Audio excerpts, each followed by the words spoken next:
हर व्यक्ति की अपनी ताकत और कमजोरी होती है यारो। हर व्यक्ति की अपनी ताकत और कमजोरी होती है यारो। नहीं विश्वास है तो नहीं विश्वास है तो मछली और जल के संदर्भ में नहीं विश्वास है तो यारो मछली के जल के संदर्भ में और शेर को जंगल के संदर्भ में देख सकते हैं। मछली जंगल में रह नहीं सकती और शेर पानी में रह नहीं सकता, इसलिए ना मछली जंगल की रानी बन सकती है और ना शेर पानी का राजा। नमस्कार दोस्तों, मैं K S. Murari the goal civil India के यूट्यूब चैनल पर आपका स्वागत करता हूं। आज इस वीडियो में बायोलॉजी का एक और महत्वपूर्ण अध्याय कोशिका की बात करता हूं। कोशिका, सेल, कोशिका।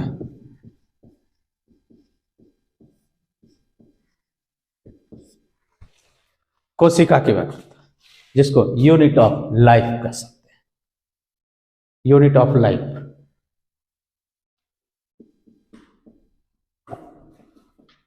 Unit of life, unit of life. कोशिका जो है समस्त जीवों यानी जितने भी जीव हैं जिसमें लाइफ है, चाहे वो प्लांट हो या फिर एनिमल हो, उसकी संरचनात्मक और क्रियात्मक इकाई है। कोशिका जो है समस्त जीवों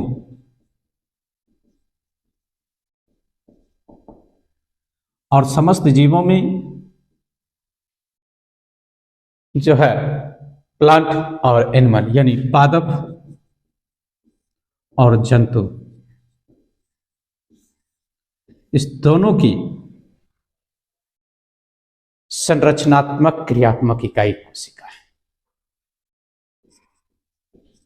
संरचनात्मक एवं क्रियात्मक इकाई,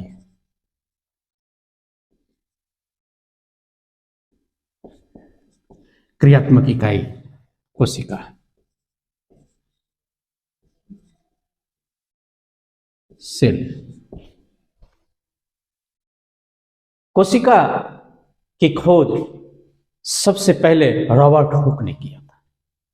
कोशिका की खोज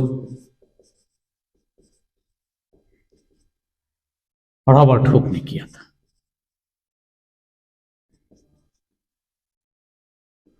रॉबर्ट हुक ने किया था। रॉबर्ट हुक ने कॉर्क के ढक्कन के कॉर्क में एक मधुमक्खी के छतरीनुमा संरचना का अध्ययन किया था और उसी के बारे में बताया कि जीवन की जो इकाई है उसमें कोशिका एक सबसे सूक्ष्मतम इकाई है। तो कोशिका की खोज रॉबर्ट हुक ने किया और इस बारे में अध्ययन जो उन्होंने किया वो अपनी पुस्तक में इसकी चर्चा की है। तो रॉबर्ट हुक, इसलिए रॉबर्ट हुक को फादर ऑफ सेल कहा जाता है। कोशिका का जनक, फादर ऑफ सेल कहा जाता है, कोशिका के खोजकर्ता। और कोशिका का अध्ययन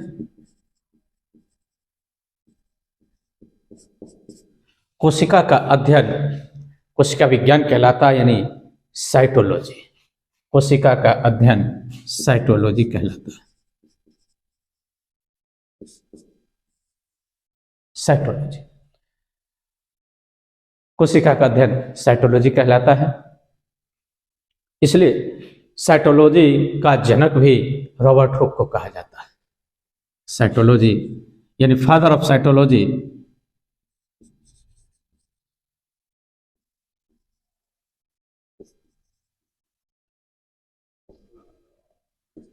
रॉबर्ट हुक।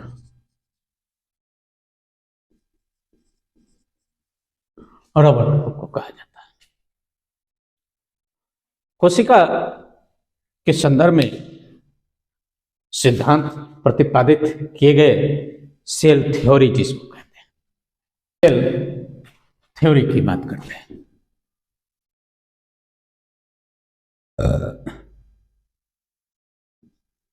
सेल थ्योरी के संदर्भ में स्लाइडेन एंड स्वान ने अपना मत प्रस्तुत किया। स्लाइडेन एंड स्वान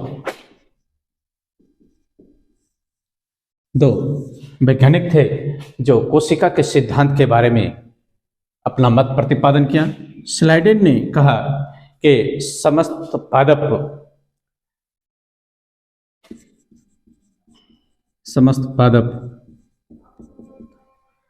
सूक्ष्म कोशिकाओं से निर्मित होता है।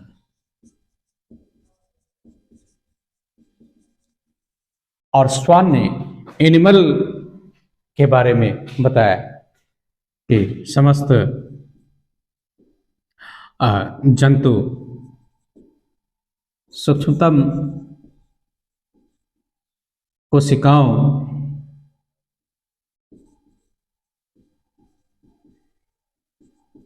से निर्मित होता है।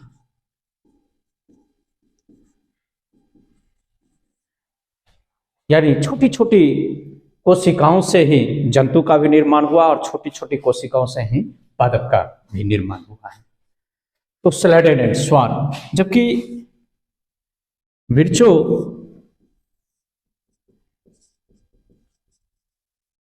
जो साइंटिस्ट थे, विर्चो जो साइंटिस्ट थे, उन्होंने कहा कि कोशिकाओं का जो नए कोशिकाओं का जो निर्माण होता है वह पुरानी कोशिकाओं से ही निर्मित होता है। यानी नई कोशिकाओं का निर्माण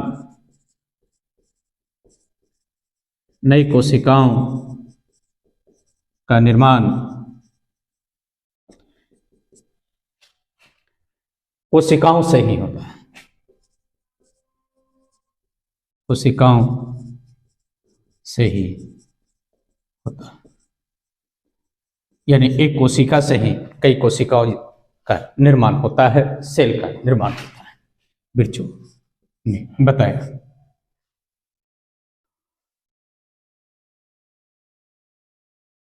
जब कोशिका की बात हो रही है तो आकार के आधार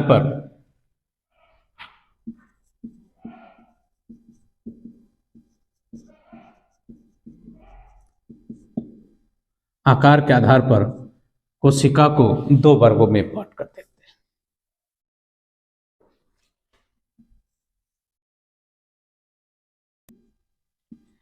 एक सजीव जगत की कोशिका और दूसरा मानव जगत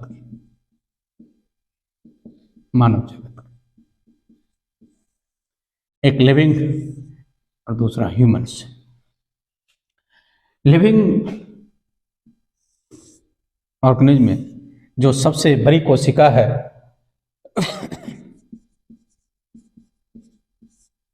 सबसे बड़ी कोशिका और सबसे छोटी कोशिका की बात करें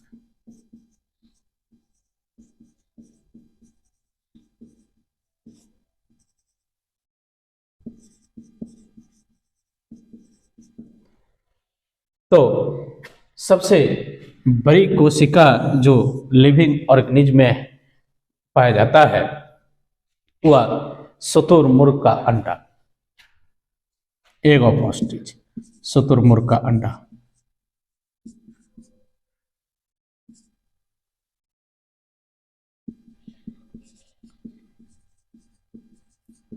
और सबसे छोटी कोशिका जो है वह माइकोप्लाज्मा यानी पीपीएलओ, माइकोप्लाज्मा।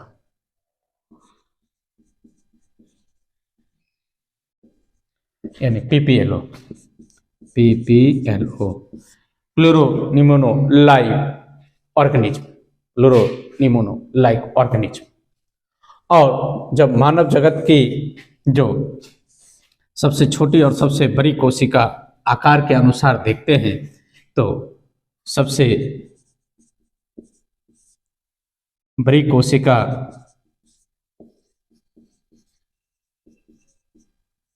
और सबसे छोटी की बात,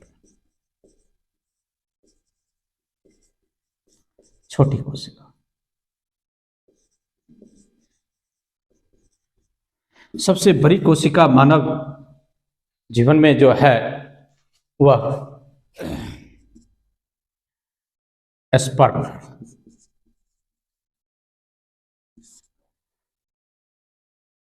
और सबसे छोटी स्पर्म सबसे बड़ी कोशिका तंत्रिका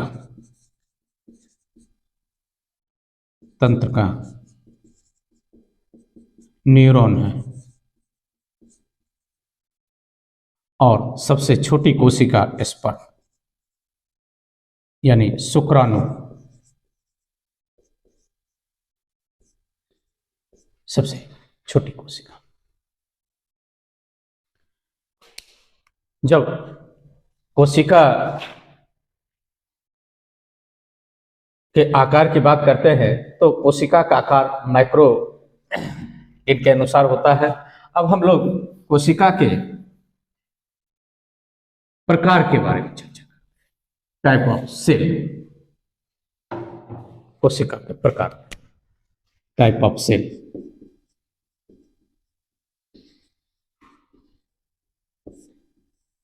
दो प्रकार की कोशिका, एक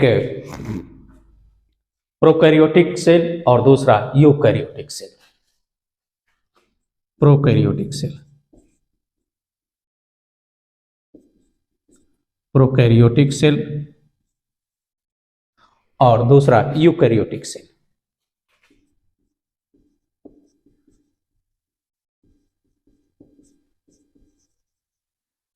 प्रोकैरियोटिक सेल और eukaryotic cell. There are two types of cell, prokaryotic cell and eukaryotic cell. सबसे पहले इसको देख लेते हैं, कैरियोटिक क्या होता है? कैरियोटिक है ना, कैरियोटिक मतलब nucleus, study of nucleus karyology कहलाता है। तो इसमें कैरियोटिक यानी वैसी कोशिका जिसमें न्यूक्लियस अनुपस्थित रहता है उसे प्रोकैरियोटिक सेल कहते हैं। यानी न्यूक्लियस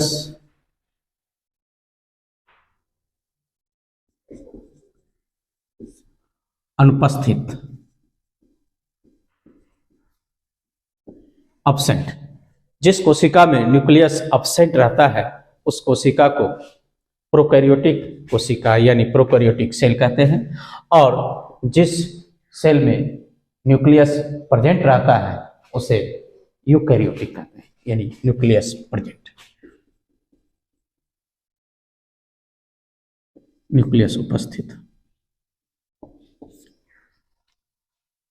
कैरियोट मीन्स होता है न्यूक्लियस, यानी न्यूक्लियस। जिस कोशिका में केंद्रक यानी नाभिक की उपस्थिति होता है वह अनुपस्थित रहता है वो प्रोकैरियोटिक, और जिस कोशिका में केंद्रक या न्यूक्लियस उपस्थित रहता है उसे यूकैरियोटिक सेल कहते हैं। इसका एग्जाम्पल आप देख सकते हैं प्रोकैरियोटिक सेल का, blue green algae, blue green algae यानी नील हरित शैवाल जिसको कहते हैं, नील हरित शैवाल, नील हरित शैवाल। आरबीसी, मैच्योर आरबीसी, मैच्योर यानी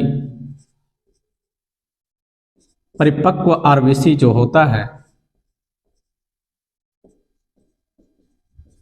वो प्रोकैरियोटिक सेल का उदाहरण है। अर्लियर आरबीसी जो होता है वह यूकैरियोटिक सेल होता है। जैसे ही ये एडल्ट हो जाता है आरबीसी तो उसमें न्यूक्लियस अनुपस्थित हो जाता है, और इस यूकैरियोटिक में जितने भी प्लांट और एनिमल है वो सारे यूकैरियोटिक सेल है। All plant and all animal में न्यूक्लियस पाया जाता है, इसलिए उसे यूकैरियोटिक सेल कहते हैं। Eukaryotic cell.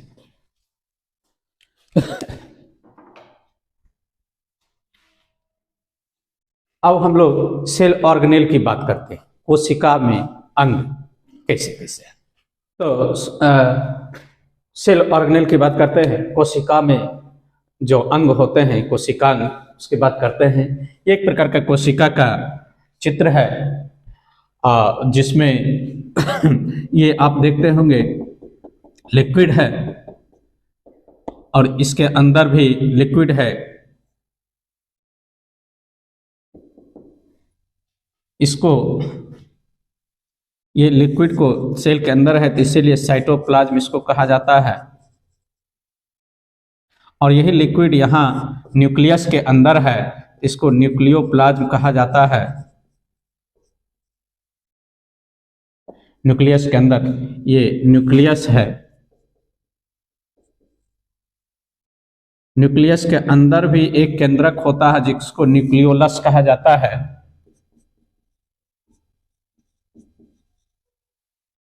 न्यूक्लियोलस कहा जाता है। ये सेल वॉल है। इसके नीचे जो ये झिल्ली है इसको सेल मेम्ब्रेन कहा जाता है। एक एक करके मैं सबको डिफाइन करूंगा। सेल मेम्ब्रेन, कोशिका झिल्ली, ये माइटोकॉन्ड्रिया है। माइटोकॉन्ड्रिया है। ये गोल्गी बॉडी है। गोल्गी बॉडी है। ये लाइसोसोम है। लाइसोसोम है।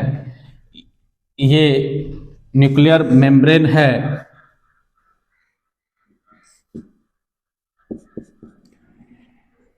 Nuclear membrane.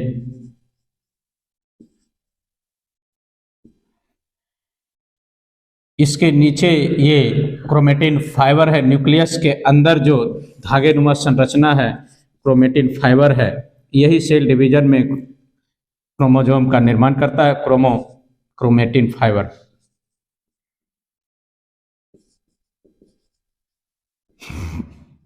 क्रोमेटिन फाइबर है। ये जो न्यूक्लियस के ऊपर जो संरचना है उसको इंडोप्लाज्मिक रेटिकुलम कहा जाता है।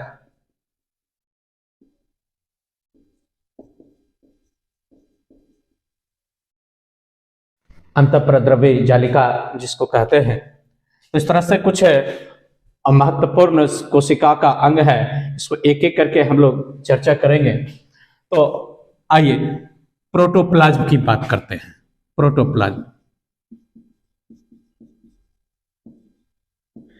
जिसको जीव द्रव्य कहा जाता है, इसको जीव द्रव्य कहा जाता है। प्रोटोप्लाज्म जीव द्रव्य कहा जाता है। प्रोटोप्लाज्म की खोज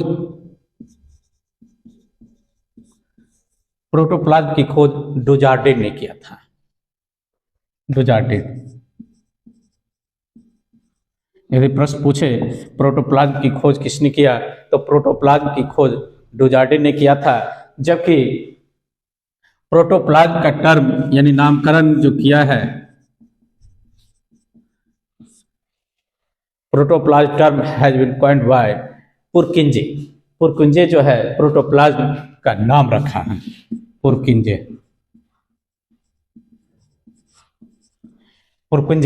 प्रोटोप्लाज्म का नामकरण किया था। यदि प्रश्न पूछेगा प्रोटोप्लाज्म की खोज किसने किया तो डुजार्डिन ने, और नामकरण किसने किया यानी टर्म किसने दिया है तो पुरकिंजे ने। उसके बाद एक और साइंटिस्ट है प्रोटोप्लाज्म के बारे में बताया है जिसका नाम हैक्सले है। और हैक्सले हेक्सले, और हेक्सले ने बताया कि ये जो प्रोटोप्लाज्म है वो कोशिकाओं के भौतिक और जैविक आधार होता है। प्रोटोप्लाज्म जीवों के यानी कोशिकाओं के भौतिक एवं जैविक आधार होता है। भौतिक और जैविक आधार होता है। Physical biological base of cell is called protoplasm. तो कोशिका का जो भौतिक और जैविक आधार है वह प्रोटोप्लाज्म है, इसके बारे में हेक्सले ने बताया था। जबकि एक अन्य वैज्ञानिक सुल्ज है, सुल्ज ने बताया कि प्रोटोप्लाज्म का निर्माण यानी प्रोटोप्लाज्म जो है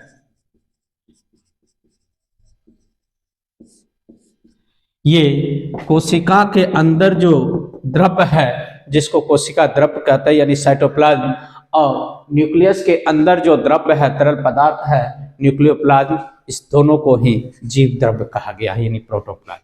यानी प्रोटोप्लाज्म जो है साइटोप्लाज्म और न्यूक्लियोप्लाज्म,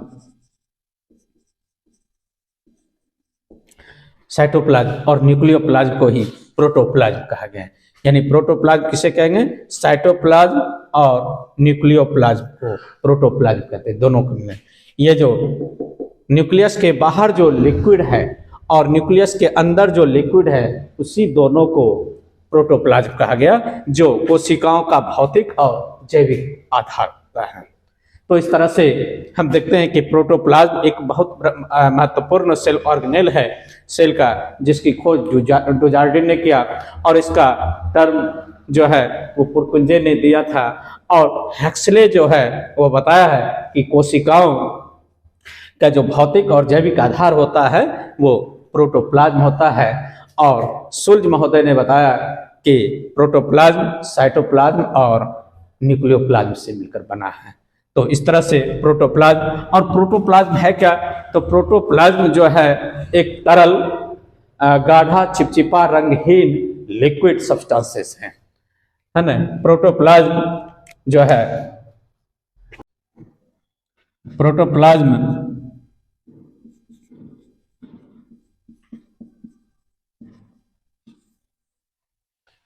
प्रोटोप्लाज्म जो है रंगहीन गाढ़ा और चिपचिपा तरल पदार्थ है। प्रोटोप्लाज्म रंगहीन गाढ़ा पेस्टल चिपचिपा तरल पदार्थ होता है, लिक्विड सब्सटेंस है, तरल पदार्थ होता है, तरल पदार्थ होता है। और प्रोटोप्लाज्म का 80% भाग जल से बना होता है। प्रोटोप्लाज्म का 80% भाग जल से बना होता है। प्रोटोप्लाज्म का 80% भाग जल से बना होता है और इस जल से जो प्रोटोप्लाज्म जो बना होता है उसमें 99% हाइड्रोजन, कार्बन, ऑक्सीजन, नाइट्रोजन से मिलाकर लगभग 99% भाग जो है सो जल बना। यानी कि ये जल जो है कार्बन, हाइड्रोजन, नाइट्रोजन, ऑक्सीजन,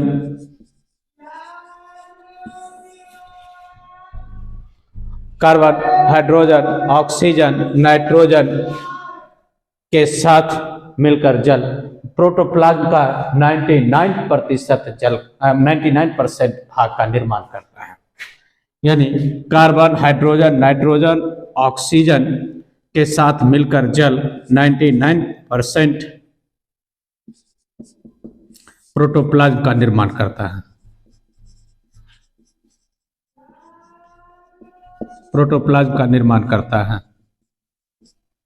कहने का मतलब है कि प्रोटोप्लाज्म जो है, प्रोटोप्लाज्म का 80% भाग जल से बना होता है, यानी प्रोटोप्लाज्म में 80% भाग जल रहता है, और ये जो जल है बाकी कार्बन, हाइड्रोजन, नाइट्रोजन और ऑक्सीजन के साथ मिलकर प्रोटोप्लाज्म का 99% भाग का निर्माण करता है।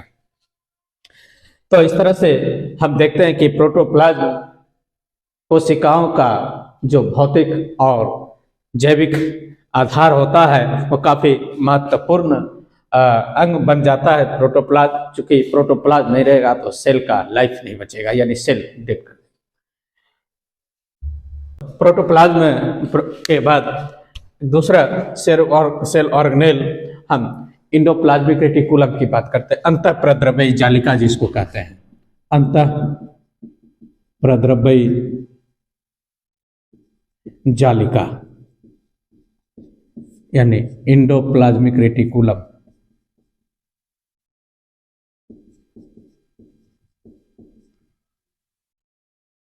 इंडोप्लाज्मिक रेटिकुलम, इंडोप्लाज्मिक रेटिकुलम ये न्यूक्लियस के ऊपर, आप देख रहे हैं संरचना में है कि न्यूक्लियस के ऊपर इकहरी झिल्ली उंगलीनुमा संरचना में बनी हुई है। इकहरी झिल्ली न्यूक्लियस के ऊपर, न्यूक्लियस के ऊपर इकहरी सिंगल लेयर है, इकहरी संरचना है जो हुक टाइप में उंगलीनुमा संरचना है, जो उंगलीनुमा संरचना है। इंडोप्लाज्मिक रेटिकुलम दो प्रकार का, इंडोप्लाज्मिक रेटिकुलम दो प्रकार का, एक रफ इंडोप्लाज्मिक रेटिकुलम और दूसरा smooth endoplasmic reticulum. Rough EPR और दूसरा स्मूथ यानी चिकनी, स्मूथ ईपीआर। एक खुरदरा अंतःप्रद्रव्यी जालिका और दूसरा चिकनी अंतःप्रद्रव्यी जालिका। ये रफ इंडोप्लाज्मिक रेटिकुलम पर राइबोसोम स्थित रहता है, इसी में राइबोसोम की उपस्थिति भी रहता है। राइबोसोम की उपस्थिति इंडोप्लाज्मिक रेटिकुलम में रहता है और इस कारण से इस रफ ईपीआर जो है वो प्रोटीन के निर्माण में मदद करता है, प्रोटीन के निर्माण में।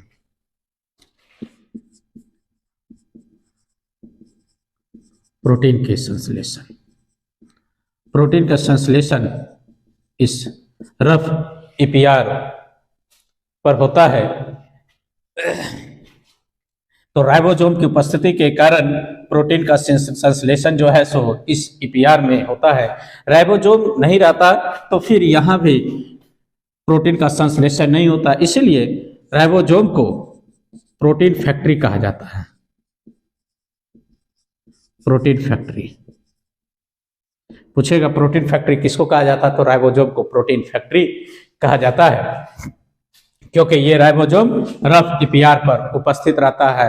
इसलिए रफ ईपीआर को के कारण ही सेल में प्रोटीन का निर्माण होता, संश्लेषण होता है। दूसरा स्मूथ ईपीआर जो है, ये चिकना ईपीआर, इससे लिपिड का संश्लेषण होता है, वसा का, इसमें वसा का संश्लेषण होता है। पूछेगा वसा का संश्लेषण सेल के किस ऑर्गेनेल में होता है, तो वसा का संश्लेषण सेल के इंडोप्लाज्मिक रेटिकुलम के स्मूथ ईपीआर पर होता है और ये प्रोटीन का संश्लेषण रफ ईपीआर में होता है। ये रफ ईपीआर जो है मानव शरीर के लीवर सेल में सर्वाधिक मात्रा में पाया जाता है। रफ ईपीआर मानव शरीर के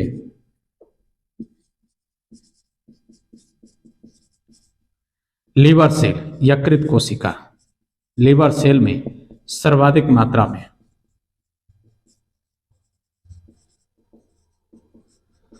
लीवर सेल में सर्वाधिक मात्रा में ईपीआर पाया जाता है, जबकि ये स्मूथ ईपीआर जो है ये टेस्टिस में, वृषण में, मानव के टेस्टिस में, यानी वृषण में सर्वाधिक मात्रा में पाया जाता है। सर्वाधिक मात्रा में मानव के टेस्टिस ग्लैंड में जो है सो ये स्मूथ ईपीआर पाया जाता है। तो इस तरह से हम देखते हैं कि ये जो सेल ऑर्गेनेल है ईपीआर, ये न्यूक्लियस के ऊपर उंगलीनुमा संरचना है जो इकहरी झिल्ली की बनी होती है, सिंगल लेयर है, और ये दो प्रकार के एंडोप्लाज्मिक रेटिकुलम तक रफ ईपीआर और स्मूथ ईपीआर। रफ ईपीआर पर ही जो है सो राइबोसोम की उपस्थिति रहता है, जिस कारण से प्रोटीन का संश्लेषण होता है, और ये स्मूथ ईपीआर पर जो है सो वसा का संश्लेषण होता है। रफ ईपीआर जो है सो मानव शरीर में लीवर सेल में सर्वाधिक मात्रा में पाया जाता है, और स्मूथ ईपीआर जो है सो मानव के टेस्टिस ग्लैंड में पाया जाता है। तो मैं समझता हूं कि आज के इस सेल ऑर्गेनेल में प्रोटोप्लाज्म और एंडोप्लाज्मिक रेटिकुलम की चर्चा की है। इससे पहले मैं कोशिका के बारे में कुछ बेसिकल जानकारी देने का प्रयास किया हूं, और मैं अगले वीडियो में सेल के और भी जो ऑर्गेनेल है उसकी चर्चा करूंगा। इस वीडियो को पसंद कर आप लाइक करते हुए कमेंट कर सब्सक्राइब कर दीजिए, और इस लिंक को ज़्यादा से ज़्यादा लोगों तक शेयर कीजिए। इसका के लिए धन्यवाद।